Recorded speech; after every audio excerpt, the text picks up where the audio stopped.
broadcasting live from the Norman P. Murray Community Center in the heart of beautiful Mission Viejo.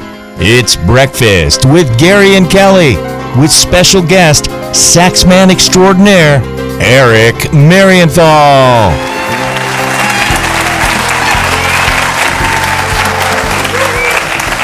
It's about time you showed up. I know, I think I had a bad hot toddy. Oh, stop it.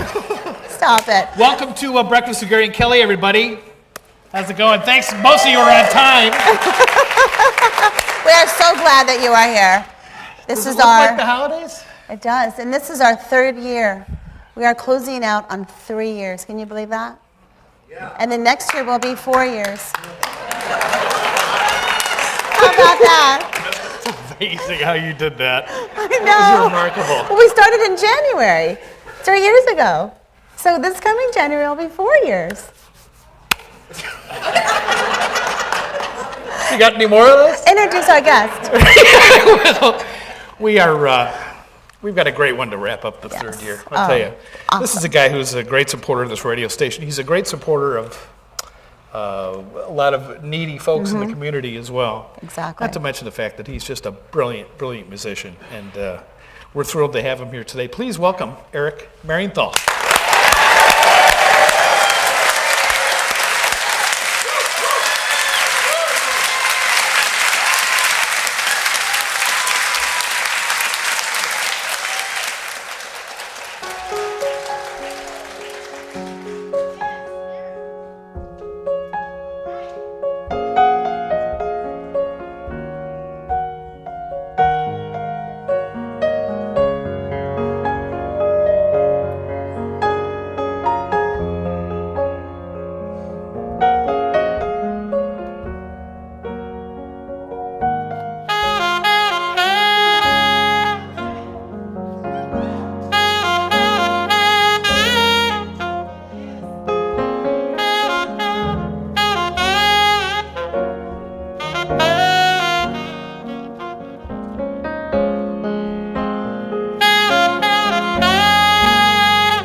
stuff.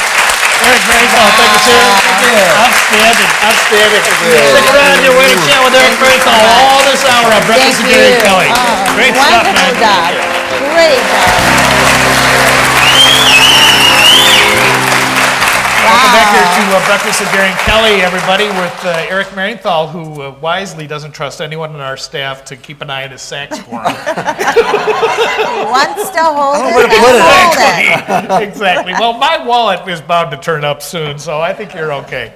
Thanks for being here, man. Merry Christmas. Merry Christmas to you too. Thank you. This is You get your jam? I did get my jam. Look at know. this. I have to tell you, Kelly and I got handed this by Eric this morning when he showed up. It's the spiced pear jam made with love from the Marienthal family, 2005. So this is kind of old, but no, I'm kidding. 2013. You were blowing out some old stock, were you? No. It stays forever. Well, as long as it's not unsealed, I'm pretty sure probably that's what they did. Thank you, Miss Hot Toddy. You made this. I made it with my own hands. Yeah, last week, by the way. Not 2005. What do you say? I know. I'm kidding. It's been a Marienthal tradition for years and years, and the tradition somehow ended up where originally it was Leanne, my wife, making it, and then I volunteered one year to make one of the batches. Oh, see, that was your first mistake right there. And then somehow the shift of responsibility with the jam making, How much of this do you make? Yeah, how many? We have a large family. How many of those things do you fit? About 100 and a little over 100. Now let me ask you this: do you grow your own fruit for the? Oh yeah. Oh yeah. You do? Yeah, we have a whole pear orchard in the backyard, and Mitch is in charge of. Yeah. Yeah, nice. Right. Well, he's some in charge people of the do. cinnamon. Oh, is that what it is? Yeah, Nice. The farm. cinnamon acreage. Yeah. Yeah, right. Very nice. He's great at it. You never know. You That's never crazy. know. That's crazy. Well, good for you. That's a fun thing. What else do you That's make? a very other old-fashioned than deal. jam? We do a whole thing. Leanne makes killer granola, and 1 year she made soap, and You don't eat that though. it's dangerous. Carving It's the much Christmas safer. soap is really not the Well, same we've got thing. the lye going on, and it's a very, it's a science experiment, Oh. And, being around anything where if you put your hands in the wrong thing, your hands aren't going to come out the same way they came in, No way. so- I just was doing that a few minutes ago with Kelly's cooking segment, as a matter of fact, so Nice. Oh, stop. that is not true. He's joking. You can make a special recipe for you. I know, I will. That's really cool. Okay, Christmas is how old are your kids now? Because I think yours and ours are right kind of in the same ballpark. I mean, you've got Robert and Robert is 24, and Katie's 27. Wow. crazy. And we just actually, Leanne and I just celebrated our 30th anniversary. Oh, did you really? Congratulations. Congratulations. Oh, that's neat. Of course, we can added you up. Yeah, we added up if you add up the number of days we've actually been together over those 30 years, it comes out to about a year and a half.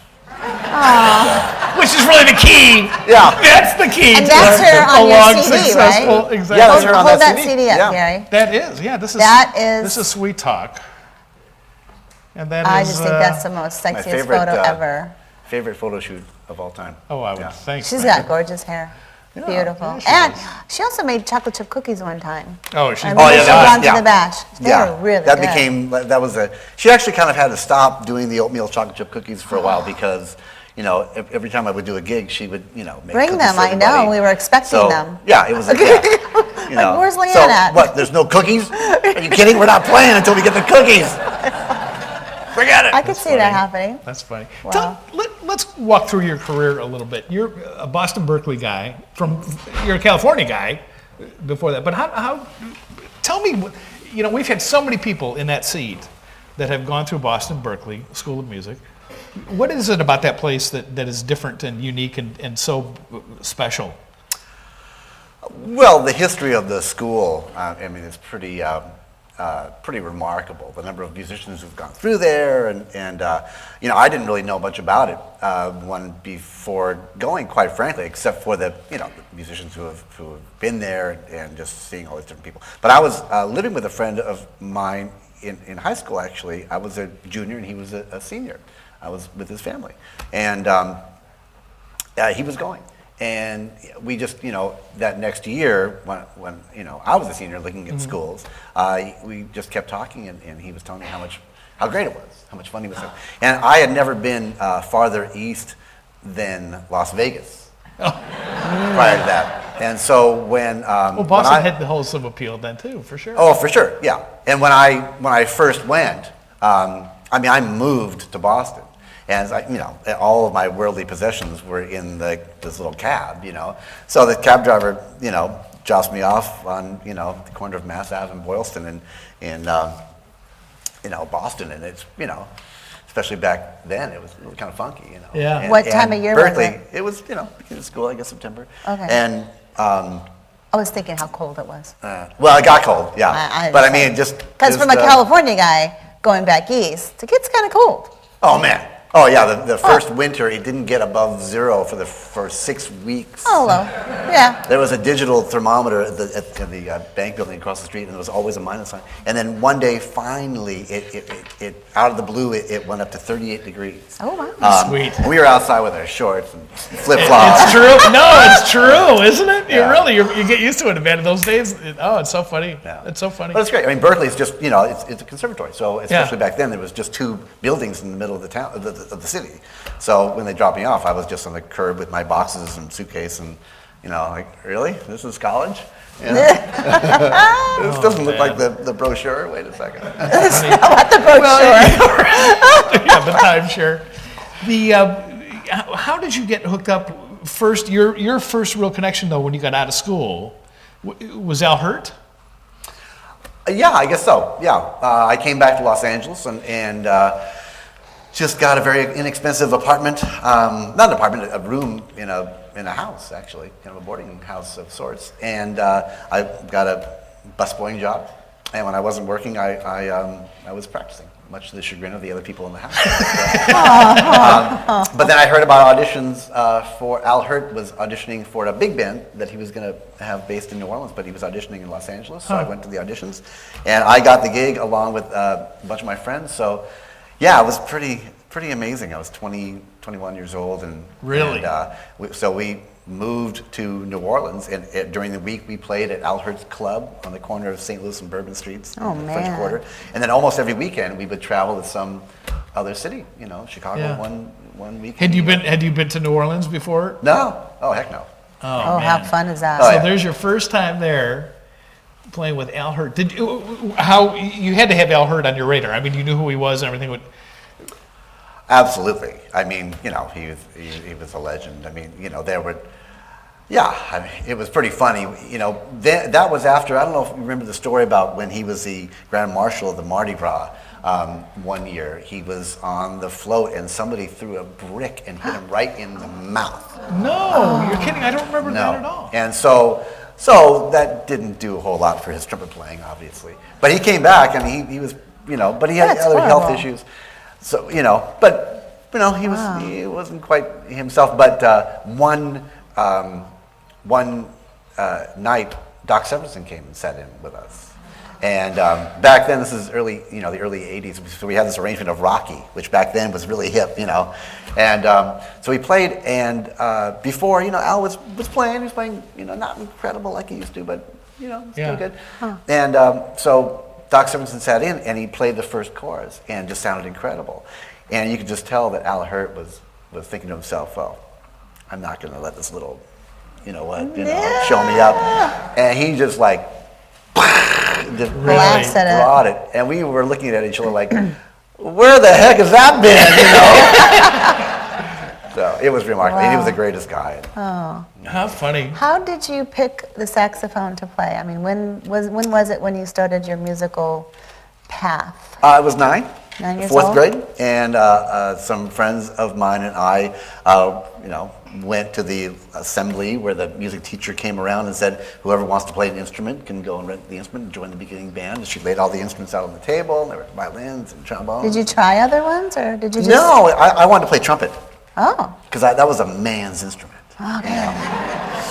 And she said, well, are you going to be getting braces? I guess I had funky teeth. And she said, you can get braces. And I said, well, Yeah, I am. And she said, that's probably not a great idea. You're going to be a bloody mess if you, try to Really? come up with. With So braces. is there anything else that interests you? And we looked at each other and we said, that one looks pretty cool. And we put it into an alto sax, and none of us knew, what it it was. sounded like. But Yeah. that's it. And then in high school, I was getting pretty serious with it. I think I was a freshman, and my music teacher said I should go buy a better, Yeah. better And instrument. this is the one that and this is the one you've had since high school? Wow, really? Ta-da. Wow. And it's still playing after all these years. Yeah, everybody always looks at it and says, "Wow, what a cool antique." Yeah, you ain't And the kidding. horn's nice too. Wow. Yeah, right, exactly. Were you in the marching band in high school? Unfortunately. Yeah. You were? You were in the marching band? I had to be. Oh, That was like PE. So Yeah, right. if you were still in high school when you were 18, back then you didn't have to be in PE anymore. So everybody, was counting down the days to their 18th birthday. Not because they could go out and be adults, but because we didn't have to be in marching band anymore. Oh. That's a wow. exaggeration. It was actually a lot of fun. We were all So your friends. first band, when was that? Were you My in high school? first, first band I played in was first outside of school was a trumpet player, a friend of mine, Greg Preckle, put together a band called Preckle's Plumbers. Say that again. Wow. No, I'm not going to say it again. But there was a Preckles? tuba Plumbers? player and a trumpet player and me and Plumbers. plumbing. His dad came up with it. I don't know. Oh, hey. But we played. So early corporate sponsorship gig, right? Nice, exactly. That's right. We played an ice cream social when I was in 5th grade, and so the sponsor must have been I don't know, basketball. What kind of music? Probably Dixieland. I mean, although it's who pretty knows? much wide open with a name like that. You can pretty. Yeah, well, true. Although we had all been playing for about 9 months, so to have called it music, probably a bit of a stretch, I would imagine. Oh man, when did you start getting really serious though? High school? Yeah, probably 8th grade. I started. There was a band of sophomores at the high school who were looking for a sax player, and somehow they were interested in me. So so my band director came to me during rehearsal and said, there's kind of excitedly, there's some guys from the high school that want to come hear you play. They're considering having you join the band. I said, really? Me? Wow. And so I joined their band, and we played gigs, we played parties, and Nightclubs. yeah, that was back in my big drinking days. 13-year-old drinking days. Do you remember a time when you the light kind of went on and you said, "This is something I can really do or want to do for for a career"? Or did it? Has that not happened yet? So I'm still waiting to figure out what I want to do. Yeah. Well, partly. I remember when I was a freshman in high school with those guys. Actually, we were driving somewhere, and one of the guys kind of made this announcement and said, I really want to become a professional musician. I want to do this, and this is fun. It's what I want to do. And that's, there I was in the backseat of the car, 15 years old. Yeah, I want to do that too. It's a good idea. I had my driver's license too. But yeah. Right. Once I finished paying off my horn. Yeah. But yeah, and then when it's kind of one of those things where you keep, people say, hey, you're pretty good, you should join that band. Hey, you're pretty good, you'd be in a high school band. Hey, you're pretty good, you should go to college and keep playing. Did your parents ever express concern about get a real job?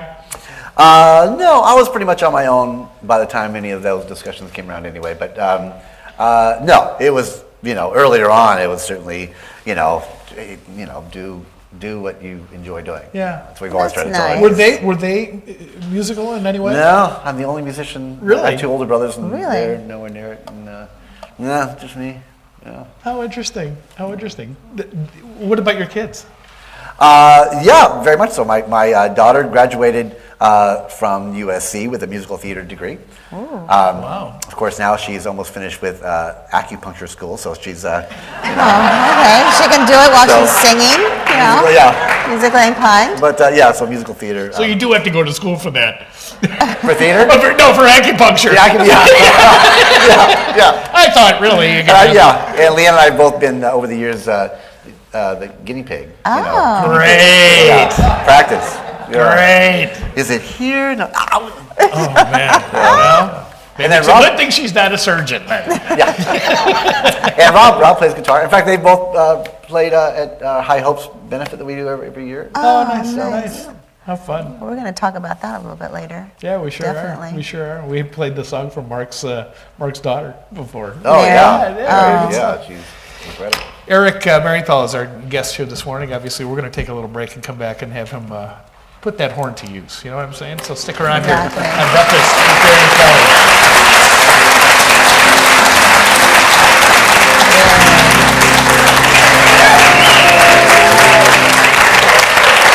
Welcome back to Breakfast with Gary and Kelly, everybody. Did you meet Mitch Foreman back here, the great Mitch Foreman? Say hello to Mitch. Thank you so much. Yeah, thanks for being here, man. You could make good use of about $20 if you bought Sing Along with Mitch, because that's a great CD. It really is. This is a real talented guy, right, Eric? Yeah. God, this morning has been like that all day long. All right, I'll shut up now. You play for us, please. What are we going to hear? Oh, we're going to hear one that I wrote with the great Jeff Lorber from my new record. That would be the Grammy-nominated one? Yes. The Grammy-nominated one. Grammy Award. We should have introduced him like that. I know. But we will remember that one now. Yeah. All right, here we go. Eric Marienthal.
here. Breakfast with Gary and Kelly. Don't go away. That's fun stuff, man.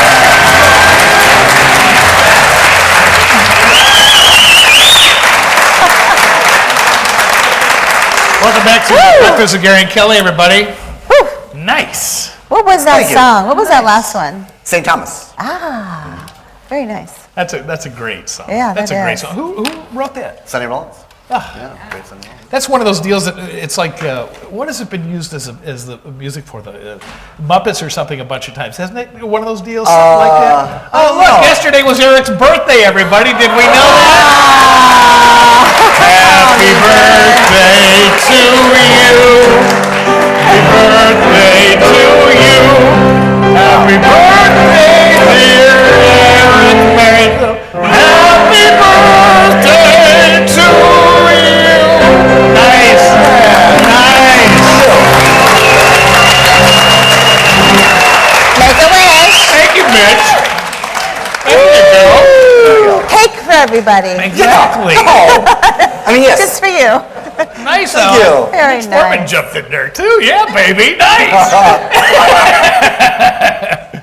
It doesn't pay any extra, so. Yeah, we'll double your pay for that one. Yeah, right. Exactly. Exactly. Fun. You get a piece of cake. Yeah. So So what did- did you do yesterday on your birthday, Mr. Grammy nominee? I You had your staff. jam. Oh, nice. that's what I did. Let's talk about the Grammy. thing. Yes. Have you been nominated before? Well, I mean, it pays to be in good bands, put it that way. I've never been nominated under my own name, but been nominated twice with the Chick Corea Electric Oh, of Band. course. And we won one, matter of fact. And then once with the GRP Records had a big band, an all-star big band, they called it. Yeah. And we were nominated one year. And then several times with the Gordon Goodwin Big Fat Band. Boy, that's a fun deal, isn't it? Those guys are. Boy, those are some great players. Great players. Yeah. Well, congratulations. I mean, that really is a fun Yeah, thing. talk about the actual album that got. Well, yeah, it's the Jeff Lorber Fusion record. Okay. It was nominated for Best Pop Instrumental Performance. Very nice. Pop album, I should say. The categories were narrowed Yeah. this year, so we thought, yeah, 'cause we were nominated 2 years ago. Now, do you put it in that category, or do they do that? We Wait, did. Okay. Yeah, we Okay. did. I mean, we tried to put it in, the album of the year, but they just said, Yeah, that's okay. No, because I was saying because pop, I mean, and jazz, kind of like a instrumental thing. Yeah, therein lies So- the contemporary jazz category went away for some unknown reason. Yeah. So I saw that. suddenly we're And what's pop funny is you're in artists. some interesting company too, in that whole lineup of nominees. Yeah. A lot of people that we know. I'm like, oh, really? Pop? Really? Pop? Wow. I know, I would never expect it. Yeah. I mean, No, the Earl Clue Yeah. solo record was nominated, and the Dave the Koz Dave and the Koz Horns, Summer Horns yeah. record. It's like pop. Okay. Will you attend the? I'm actually going to Europe that night, so I may not be able to go to the Staples show, but the pre-telecast where they actually, the jazz or the instrumental stuff goes on. That's the Obviously, night before. off camera. The day. Were they doing it at Yeah. Denny's or what? Are they? No. They have a ballroom. Yeah, that would be an upgrade. No, they actually, we were nominated 2 records ago, and we, got to go with the whole thing. Yeah. And I went, what you get is 2 great seats, to the whole thing, the party beforehand, the day before, and all the things. So at the Stable show, we had seats right, in front of it, and they had different areas where people would present. And Jennifer Lopez was on one little island where she introduced Right. a performer or whatever. So during the show, during the live telecast, they have the commercial breaks. And whenever there's a commercial break, people get up and there's a big scurry. You have a couple minutes so if you're going to go to the bathroom or whatever. Kind of like here. So J-Lo does her thing and comes walking down, and I'm sitting in an aisle seat. And as she's doing this, it goes to commercial, and suddenly there are, throngs of people going into the little walkway there. Yeah. Important to note at this point that she was wearing a very short dress. Uh-oh. And I was sitting down about here. No. Keep that information here for later. So she's walking down here, and people come next to her and push her kind of, this way, and suddenly J-Lo is here. And of course, my wife sitting next to me is here. So I believe the term is entrapment. So I'm thinking to myself, look forward. Don't look. You're a wise, wise man, Marienthal. I love that about you. Thank you.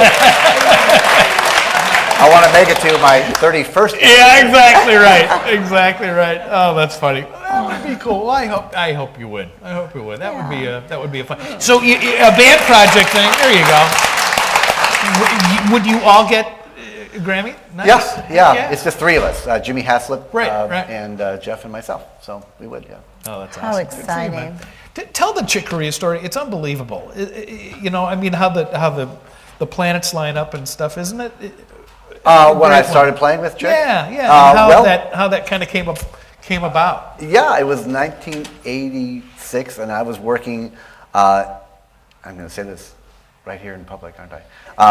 I was working in the Disneyland band. I think there's nothing to be ashamed about. I went to Disneyland. I know. You say that with a smile. Anyway, it was a great job. It was a great company to work for, and it was a steady job. Yeah. And, Good benefit. Playing all the time. It was 5 days a week. Worked every. All the time. And so... Nice uniform. I was... Okay, it's enough. Sorry. Yeah, don't talk about the fez or, I like the feathers. It's cute. So I was, actually one of the nice things was that we could do other things. We could sub, send other people to take our place if we had other things to do, other work. And so I would play every Monday night at this jazz club in LA. And so we were playing away, and it was, funky little club, and the front door opens, and we could see the front door from the stage, and I see the silhouette, and I'm looking, thinking, wow, that looks a lot like Chick Corea. How weird is that, And as he got closer, I said, oh my God, it is Chick Corea. And he had his whole entourage, and make a long story short, he knew the piano player, John Novello, who we were playing with. He came up and sat in with us, and I'm just like, oh my God. And he said, 500 Miles High, one of his songs, and I said, yeah, of course, let's play that. So we played that together.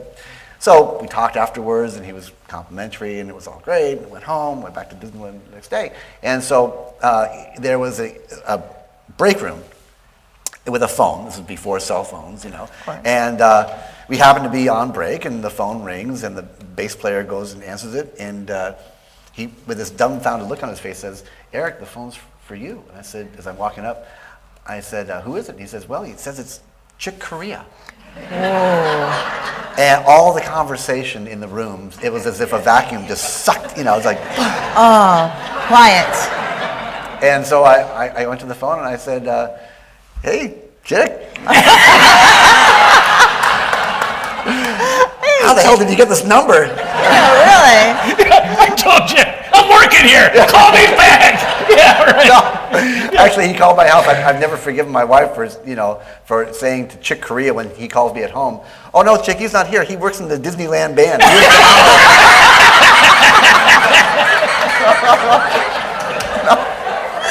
And did he go to Disneyland? How to find you? Oh God. Credibility. Oh. So he says, hey, I like the way you played last night. I was there because I want to add a saxophone player to the band, and you're it. Would you like to, join the band? We're And you said? in the middle of the record right now, and when the record is done, we start a world tour. We start in South America and on from there. What do you think? And you're like, I got Well, I got Disney 2 weeks notice. What does it pay? I mean, the benefits. Yeah, right, exactly. So I said, incredible, absolutely, yeah. So at this point, like how everybody, how old were you? 25. Oh, So wow. everybody's at that point, like listening. So I put the phone down and look around at everybody and I say, I quit. What did Leanne say? What did your wife say? Oh, she was fine with it. Okay. Yeah. I was just going to say, did she go with you and travel the world? Yeah, we actually did. Ironically, wonderful. we had Katie, who was 6 months old at that point, and she came to New Orleans. We were in New Orleans playing for, I don't know, 3 or 4 days. So she came, braved an airplane. Yeah, I remember it was this funky club called Tipitina's, and it was it was more of a rock club, but they had some jazz acts, and it was 2 levels. And on the top level there was chicken wire to make sure people didn't fall out. Oh, and nice. That's always nice. That's what I look for in a fine club. Yeah, really. I know. But it was, chicken wire. but first class chicken wire. Honest to God. Well, they're really high quality. You got to stick with the brand name chicken wire. You can't go with that off-market stuff. Yeah. That's Be amazing. careful with your chicken wire. That's right. Oh, that's a great story. Had he truly? I mean, did you ever find out? I mean, had he heard about you before he came into the club, or was it truly just one of those things? He just kind of came in. We had met one time before at a festival in Washington D.C., and then John Petitucci, the bass player in the band, a good friend of mine and Mitch's and all of ours, was in the band, and when Chick mentioned it, he said, "Oh, you should check out Eric," and I think he's playing at this place. Wow. So Wow. How fun. That's fun. exciting. Those first few shows had to just be, you just had to be on cloud 9. Well, actually, Or not. I definitely was. The very first show, it was a lot of music, and we had to memorize everything. And it was just, a lot. It wasn't just, it wasn't playing and jamming. It was some intense music. And so the first show we had was at Symphony Hall in Minneapolis, and it went great. And so the next morning, I went for a walk, and this guy stops me on the street and says, "You played at Symphony Hall last night with Chick Corea, right?" And I said, "Yeah." He said, "Man, you were incredible. You're one of the most incredible musicians I've ever heard in my entire life." I said, "Wow, thank you so much. Man, it was my first gig with Chick. I can't tell you how much I appreciate that." And he says, "Yeah, by the way, what kind of bass was that you were playing?"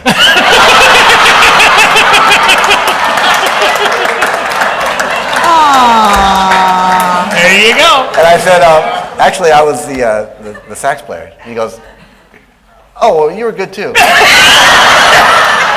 That sounds like something I would say. That's so Kelly. Oh, I had that too. That's unbelievable. Sad. Well, at least he remembered your face. Yeah, we look a little bit alike now, so didn't remember Remembered it quite your well face. enough, but. Very good.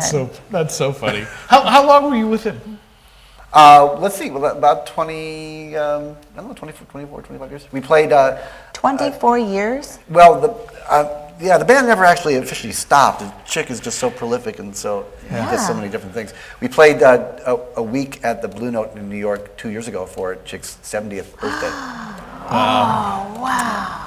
That must have been awesome. Yeah, That's got to be just special. And of course you took So pictures. a couple other shows like that you remember from those days. I mean, there's got to be a few that just jump out like crazy, huh? Well, yeah, mostly Chick. There was one show we did in Sao Paulo, Brazil, and it was the Free. Well, Free was the name of the company that sponsored, but it was a free festival, and it was on a Sunday afternoon in a park, and we had done the sound check. It was a big giant park in the morning, and so we came back in the afternoon to the concert, and the stage was on a little hill, and we approached it from the back, so we didn't see the audience until we literally walked out on stage.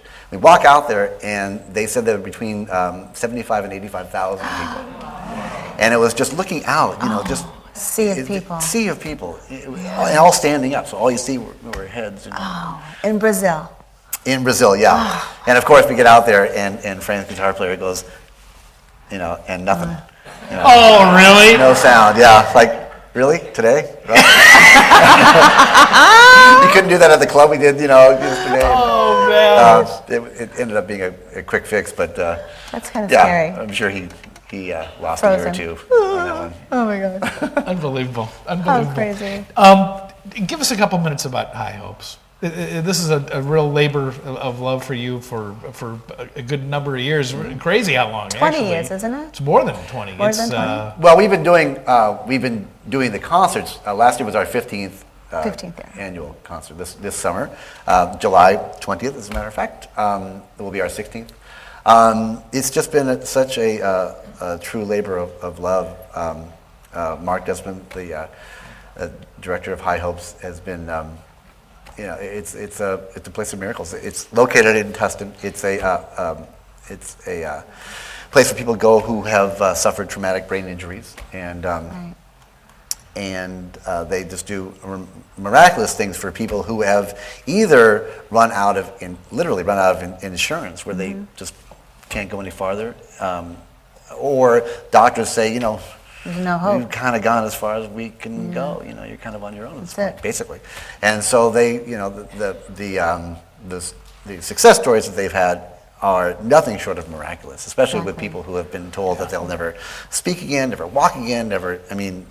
Every story is different, from bicycle Exactly. accidents to all sorts of things. And so, and it's a nonprofit, so they, it's just remarkable. I encourage people to go check out the website, Right. which is, I should know by now, www.highhopes.ws for website. Right. Oh, right.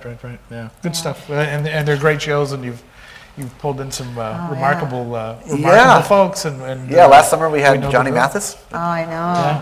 That was Yeah. good. Johnny Mathis and Debbie Boone. Debbie Boone, Brian Boone. Culbertson, Chuck Lowe, Mitch was there. Yeah. Done it a whole bunch of times. You had, who was that a couple years ago? It was, I forgot.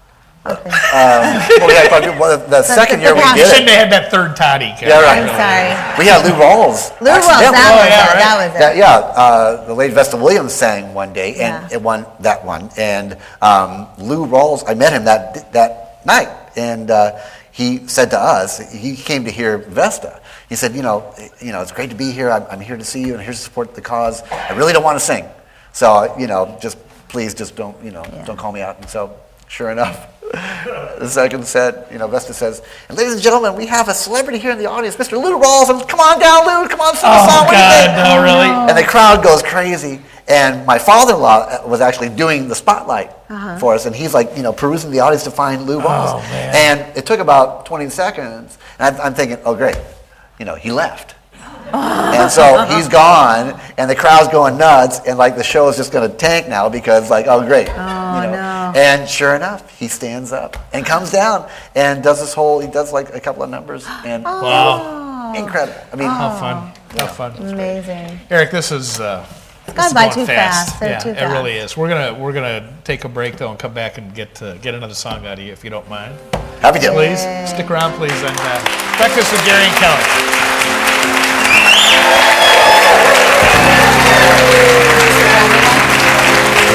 Welcome back to Breakfast with Gary and Kelly, everybody, with Eric Marienthal. Just realized this CD is already, man, oh man, 10 years old. Hard to believe. That particular one, yeah. Yeah, it is. It's Love Sweet is my song. new one. Pardon me. It's Love. Yes, Love it is is. the new The new one, which we don't have. But we will. Because it's slow, they can't make them fast enough, right? Sold out. That must be it. Thanks so much for being here. Mitch, thank you too, again. Always been great player. So what are you guys going to play? Appreciate it. What you going to play? Oh, we're going to play the great Billy Joel tune, New York State of Mind. Oh, yeah, man. Yeah, Love baby. it. Yay! Eric Marienthal.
Oh, got chills. Woo! Thank you, Mitch. Come up here. Come up here.